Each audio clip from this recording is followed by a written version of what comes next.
Well, thanks everyone. And hello, I'm really pleased to be joining you virtually. I'm even more sorry to not be able to be with you in person there today. Thanks to everyone who's made this an event, such a lovely event. I've been watching online and it's been really interesting, and I'm really keen to hear what people have said and see what comes out of this last session. So we are all here today thinking about some of these big questions. How can the things that we do ensure that the approaches we take to recruiting and retaining people in Plymouth allow the city to prosper in 2040? They're big questions, and we've had some really thought-provoking contributions and activities already today. My brain is super stimulated by Matt's exercise in the last session, so I'm sure you're all feeling the same. As we go into the discussion in the next section that Tim will lead, we thought it would be helpful to reorientate around these questions and think more specifically about some of those underlying trends that we see in Plymouth.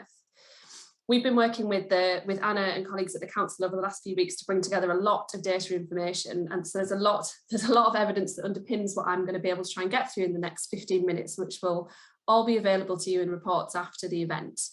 What I'm just going to try and do is focus on sharing some of the key messages and key stats around this set of questions that might help us answer those bigger ones. So firstly, how many people are in Plymouth and how many people are working in Plymouth? So the population of Plymouth is just over 260,000. It's just around 263,000 people at the moment. It's growing slowly, and as you can see on those charts, there is a gap to the Southwest and Great British growth rates, which is widening. Like everywhere, the working age population is declining, but interestingly, at the current rate in 2040, Plymouth will have a higher proportion of its population at working age than compared to the wider Southwest and Great Britain. In terms of that workforce within the population, there are around 127,000 people working in one way or another economically active. And actually those trends and patterns of economic inactivity and activity are not that dissimilar from the Southwest and Great British lines. You can see that Plymouth has got quite a choppy line on this chart, which is kind of what we expect when we look at a very local place compared to a wider regional and national trend. But actually point to point from one side to the other, it follows quite true the line for Great Britain, which shows that actually these patterns of economic activity do reflect the national trends. However, when we look at what's going on underneath that consistent line, we see that actually the makeup of inactivity, economic inactivity and activity is quite different in Plymouth, and this points to where there may need to be some actions or courses of action that may differ and be Plymouth specific compared to actions that we might see across the rest of the country. So in particular, Plymouth has a lower proportion of students and a lower proportion of retirees. This tends to be a place that people come to work. There's not a massively retired population. People will come to be here to be working, or as you can see from here, not be working and be looking after the home. And in particular in Plymouth, there is a high proportion of the population that are long-term sick. Fascinating in this chart particularly is right towards the right hand side there. There's a greater proportion of people in Plymouth compared to the Southwest and Great Britain who are currently not working but who would like a job.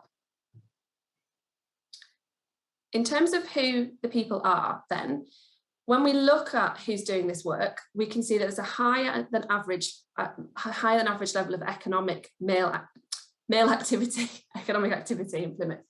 And interestingly, a lower than average female participation. There's also strong participation for people with those work limiting disabilities and for those from an ethnic minority background. If we think about age, going back to the point that people tend to be, that this is a younger workforce and we're looking at a younger working age population in the future, we can already see higher rates of activity amongst the younger age groups. So those people aged 16 to 19 and 20 to 24 are leaving school and going straight into work.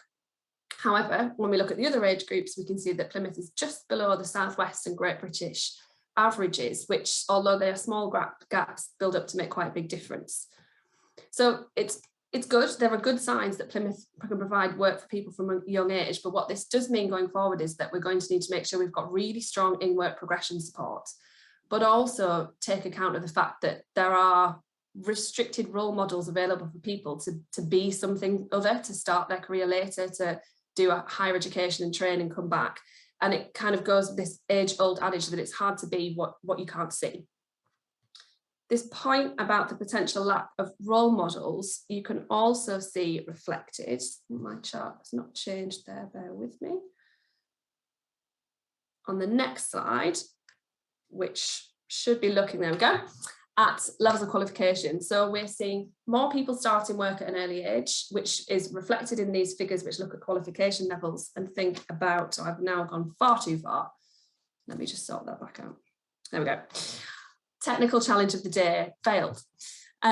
So you can see here that there are lower levels of qualification in the workforce, which is reflected in the fact that people are starting work young. There are fewer people at an older age who've accrued more qualifications and more training at their work in Plymouth. And what that means is we have a lower level of skills overall in the workforce that's there. In terms of the working patterns that people have, back onto the slide that you've seen already, a couple of stats that are not on the slide, but the data shows there are fewer jobs per working age person in Plymouth, higher levels of part-time work in Plymouth, and particularly high levels of part-time work for women. There also tends to be higher rates of non-permanent work. On the slide, what you can see is that above average overall rate for being employed masks a real difference in the working situation for men and women in the city. You can see a much higher rate of employment for men, much lower average rates of employment for women. Surprisingly, for a city, we can also see much lower levels of self-employment, which suggests that Plymouth is not necessarily great for entrepreneurs. The exception to this is that slightly higher rate compared to the national average of self-employment for women. An interesting reflection on that, though, is that potentially women are using self-employment as an outlet, but in lack of other opportunity, because as we can see, it appears to be quite a challenging economy for people who want to work, for women who want to work. Thinking a bit more about what people are doing, sorry, this is quite a busy chart, but shows you the different occupations that people are working in and compares Plymouth against the Southwest and Great Britain. And distributes, for anyone who's used to looking at this kind of data, which I'm sure Stephen will be, and others in the room, we're looking at a distribution here of people working in different occupations, from managers and senior officials in the light blue at the bottom, through to people in elementary, very process-driven occupations in the top, in that dark blue. And what we can see here is that, interestingly, in Plymouth, there are far more people in that kind of navy, third up from the bottom, associate, professional and technical group, and far more people in that dark brown group, which is people in caring and personal service occupations. This is a really interesting reflection on the nature of the jobs that are available and the common patterns that you will see. One of the key points related to my previous point on enterprise is there's a really thin band of people in those managers and senior officials roles, and that is where you'd expect to find people who are those classic owner-manager jobs. Bearing in mind the occupations that we can see are prevalent in Plymouth, this chart then goes on to look at wages and shows that generally in Plymouth people earn less than the national average, and that gap is widening. It was tracking reasonably close to it, and then following Brexit and the post-referendum activity and into COVID, it's getting wider. Point we made earlier about trends are trends until they bend. We'll yet to see where that line will continue going as we go forward. Key also in wages is that there is a clear and deep gender wage gap in Plymouth. That's, again, apologies, another busy chart, but interesting lines to look at where the national minimum wage is, where the averages are, and then gross weekly pay for men and women on each side. One of the key points to make on this chart is that we can see that over half of women actually earn below the real living wage in Plymouth, which means that the livelihoods of those women really rely on the income of another person in the household in order to meet their everyday essentials. So who employs the workforce? We've looked at what kind of jobs people are doing, what kind of sectors are they working in. So the public sector employs a higher proportion of the workforce than average in Plymouth. Apologies, I've just noticed on this that health has disappeared from the legend on the right-hand side. So the bottom light blue that you can't see the colour for is health, which is key because health, manufacturing and education make up a larger share of the employing base in Plymouth. Like the rest of the Southwest and Great Britain, though, retail is one of the next largest chunks and also a really important employer. Perhaps surprisingly, given the size of the associate professional and technical worker group we saw a couple of slides ago, employment in that dark blue band at the top in scientific and technical businesses is actually slimmer than South West and Great Britain, which would suggest that those people in associate technical roles are applying them in other industries, but may indicate the potential for the future for a good talent pool in those sectors, or to get those people out into other types of activity. In terms of business density, similar to job density, there are fewer businesses in Plymouth, and this is one of those particularly wide and fairly consistent gaps for Plymouth compared to the South West and Great British average. There's also a really large gap in micro enterprises.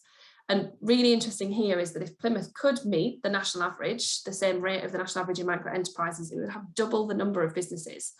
This is a really acute and specific challenge for Plymouth, but for anywhere with this gap, because actually predominantly those very small businesses are really key for job creation. The incremental creation of 1 or 2 or 3 jobs in really small firms adds up really in a really strong way to build the employment base in an area.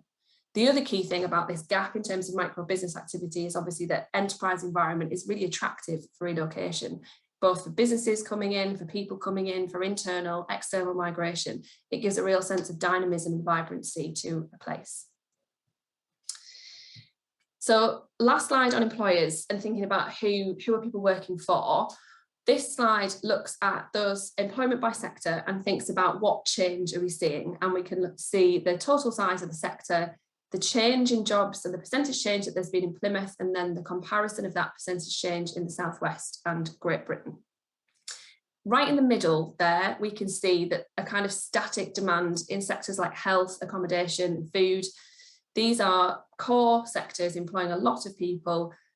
It's kind of general churn, replacement demand, where there's overall not much growth, but there will be a consistent turnover of people required to staff and work in those sectors. And actually, the stasis is reasonably reflective of what's happening in other places, and specifically across the UK.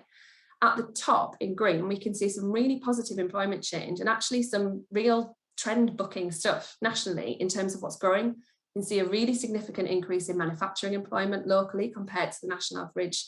Energy as well, again, these scientific activities, which there is clearly a preponderance of skill in, and other really knowledge intensive sectors, business services, ICT, public admin, defence, business administration, all of which are growing and really reflective of those knowledge economy jobs.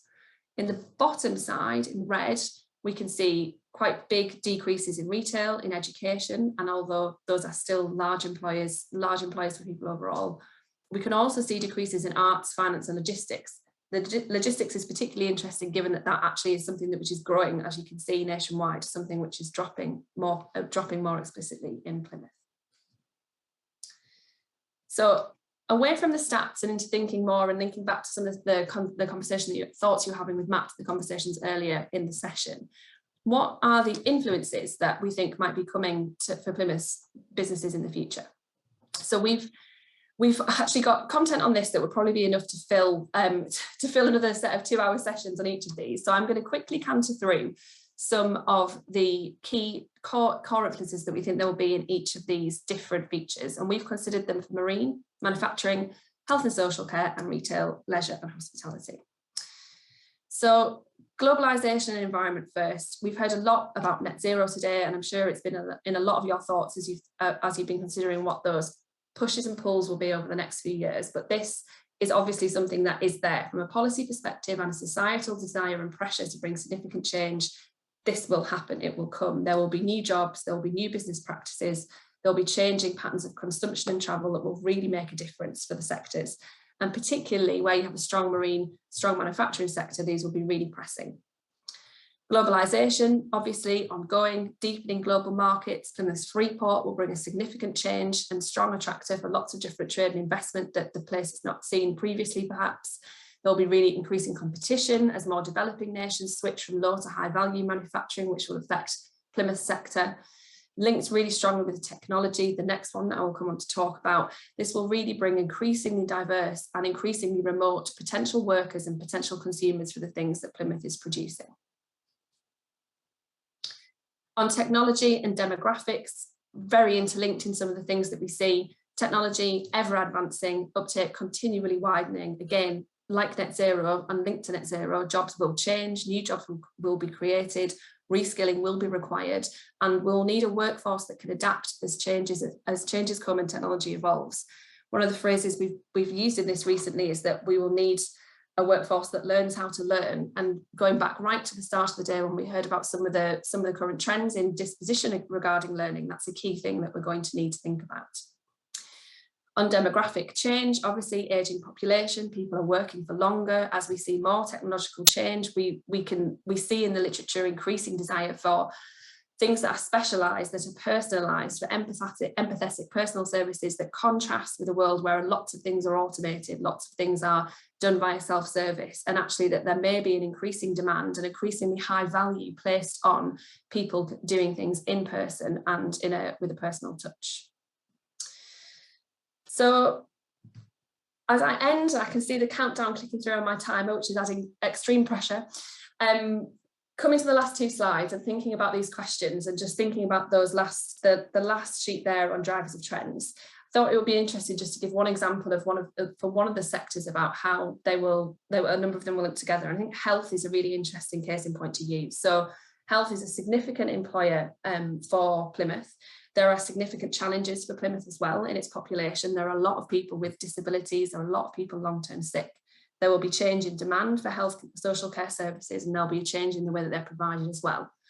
As health and social care services gravitate towards greater use of health technology, wearable devices, as we were talking earlier, sensors, distance monitoring to help with the impact of ageing, what's that really going to mean for that high proportion of people and a high proportion of women, particularly currently employed in those frontline roles?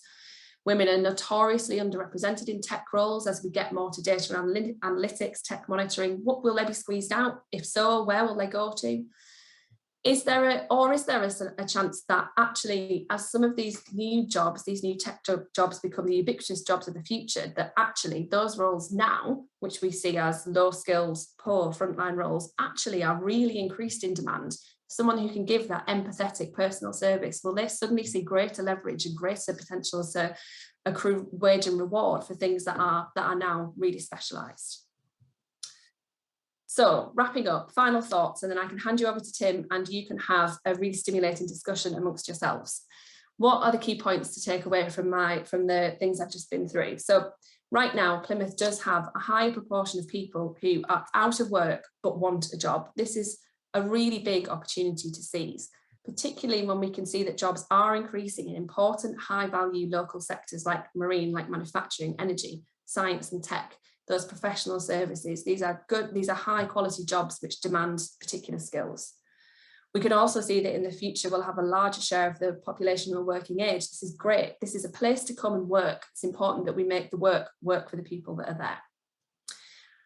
On that note, on the other side, there are currently fewer jobs per person than elsewhere and fewer of the businesses who can create jobs. The jobs that are currently available tend to be low paid, low skilled and offer fewer hours. And it looks like self-employment and enterprise is not necessarily the easiest of routes for those people who would choose it. So a final thought and a question on that note. These issues, and particularly some of those issues about how you create jobs that are high value and well paid and work for people, are not unique to Plymouth. That's a particular issue that we have in the UK, that we struggle to design jobs that can be high value and high skill but flexible. Mostly high value, high skill equals full time. So final question that I will stop. Can Plymouth take a leading step in this? Is there an opportunity in the work that you're all about to plan today for Plymouth to start designing jobs for the future, which enable everyone to participate in highly skilled, well-paid work, but that can flex to those changing personal circumstances and responsibilities, which, as we heard this morning, are part of everyone's lives and change across their life course? Thank you, everyone. That's the end, and I'll hand back to Tim.